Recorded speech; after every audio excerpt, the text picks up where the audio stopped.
Y como se lo mencionamos antes de irnos al corte comercial, ya tenemos al director general del Consorcio Mexicano de Hospitales Privados, Javier Potes, para hablar justo de este acuerdo entre el gobierno federal y algunos hospitales privados. ¿Cómo está? Muy buenas noches, director. ¿Qué tal, Anaís? Muy buenas noches a ti y a tu auditorio. Raúl. Gracias. Javier, director, ¿cómo estás? Muy buenas noches, gracias. Ya van 2 días de que entró en operación este acuerdo, este convenio, hospitales privados que recibirán a pacientes de hospitales públicos para permitir que algunos hospitales públicos tengan mayor capacidad para COVID. Van 2 días, ¿cómo vamos? ¿Qué tal, Raúl? Muy buenas noches. Va un poco lento, estamos arrancando un poco lento, está en el proceso todavía de comunicación y coordinación de muchas instituciones públicas. Sin embargo, ya empezamos a tener pacientes, ya atendimos algunos partos en la Ciudad de México, en Veracruz, en San Luis Río Colorado, en varias ciudades del país, en Cancún. Ya nos están llegando pacientes del sector público y confiamos que con el paso de los días, ya la semana que entra tenemos un volumen mucho mayor. El compromiso son más de 3,500 camas, si no me equivoco. 3,000 camas aproximadamente es lo que tenemos disponible, que estamos poniendo a disposición del sector público para la atención de pacientes no COVID que podamos atender en nuestras instituciones. Sí, oye, y la pregunta es, pacientes COVID algunos hospitales privados tienen capacidad para recibir pacientes COVID. ¿Cuál es la capacidad que tiene el sector privado en los hospitales privados, si tienes el dato a la mano, y de alguna forma, cómo están llevando a cabo y cuántos hospitalizados hay en este momento? No sé si tengas el dato a la mano. Mira, te doy datos sí, de forma global. Las camas con las que cuenta el sector privado en global en todo el país, en 3,000 hospitales aproximadamente, estamos hablando de cerca de 40,000 camas. Sin embargo, hay 2 asociaciones, en este caso la Asociación de Hospitales Privados y el Consorcio Mexicano de Hospitales, que concentramos aproximadamente 6,000 camas. Cerramos este acuerdo prácticamente en representación de las demás sociedades que también tienen un número importante de camas. Ahora bien, en cuanto a la ocupación, esto varía mucho por ciudades, como ustedes ya han visto las presentaciones del secretario, el COVID no está afectando de manera igual en todo el país. Hay ciudades como la Ciudad de México, Toluca, la frontera en la parte de Baja California, alguna parte del sureste, que se ha manifestado de una forma mucho más fuerte. Ahí es donde tenemos un poco más de ocupación el resto del país. Te puedo decir, por ejemplo, Monterrey, Guadalajara no es el caso todavía, estamos seguros que se va a incrementar, pero en este momento la principal demanda está en las zonas que acabo de mencionar. Sí, por ejemplo, un hospital, el Hospital Español, Sanatorio Español allá en México, había señalado que ya estaba su capacidad saturada en COVID y que ya no recibirían más pacientes de COVID.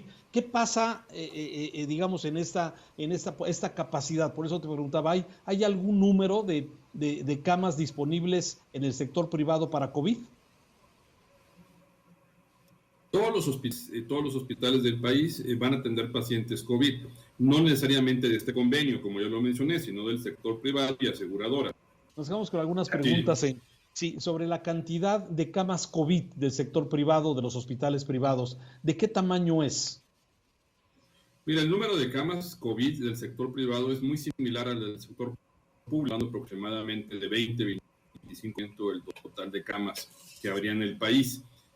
Sin embargo, estas camas, recuerda, se pueden incrementar conforme aumente la fase en la que estamos de la pandemia, ¿sí? O sea, esa cantidad de camas se irá incrementando conforme la demanda vaya existiendo.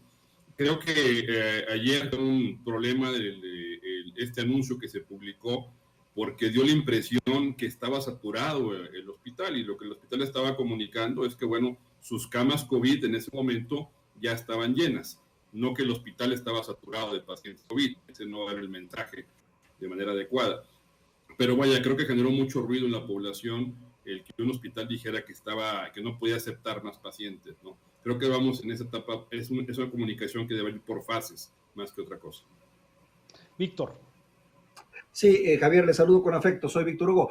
¿En qué consiste habilitar una cama COVID? ¿Es complicado, Javier? Víctor Hugo, muy buenas noches. No, no es complicado. Mira, el tema principal tiene que ver con las medidas de seguridad nacional. Eso es lo complicado. Aislar el área, aislar las áreas correspondientes para recibir exclusivamente pacientes COVID y todos los mecanismos, todos los procesos de aislamiento para proteger al personal, evitar contagios dentro del hospital familiar, etcétera. No es complicado per se. Lo complicado, te digo, es establecer los procesos, las medidas de seguridad que sean las adecuadas y obviamente contar con los equipos necesarios. ¿La capacitación es similar a la que se da en los hospitales públicos? ¿Son los mismos estándares?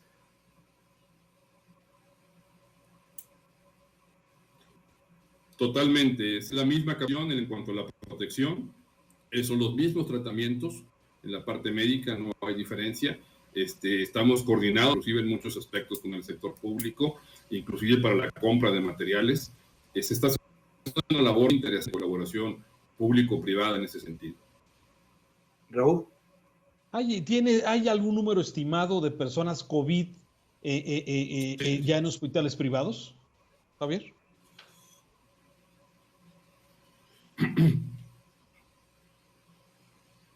¿Sí me escuchas, Javier? ¿Hay algún número estimado? Sí. De personas en COVID en hospitales privados, no tengo el dato de total cuántos pacientes. Ya cada asociación por su parte va a empezar a reportar cuántos tienen en sus respectivos hospitales. Yo creo que la semana que podemos confirmar de cuántos hospitales, cuántos pacientes COVID tenemos tanto en hospitalización como en cuidados intensivos. Sí, que los dos datos son importantes. Bien. Javier, pues te agradezco mucho estos minutos para Mega Noticias TVC. Seguimos en comunicación, muy atentos a esto, pues que está empezando, Javier, los datos fuertes están empezando en este momento. Yo si me permite, le diré a la población que lo tomemos con calma. Viene difícil todavía de infección, que durará un mes aproximadamente, y vamos a estar en la mejor disposición para informar lo que sea necesario. Gracias, Javier, te saludo, muy buenas noches. Buenas noches. Vamos a hacer una pausa, regresamos de inmediato, estamos en esta cobertura especial de Mega Noticias TVC, vamos a seguir cómo están preparadas entidades con infraestructura en el sureste del país, en el centro del país, en la zona de la costa. Estaremos haciendo un recorrido con algunos de los compañeros de Mega Noticias en la República Mexicana. Regresamos.